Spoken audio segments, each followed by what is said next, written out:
Rocco Papaleo al Festival di Gabber, che finalmente è riuscito nell'impresa di spodestare Enzo Iacchetti alla guida di questo festival.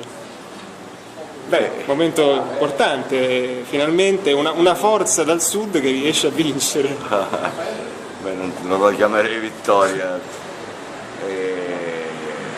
Naturalmente alimenta il mio orgoglio, ma anche il piacere, no, di essere qui in questo contesto.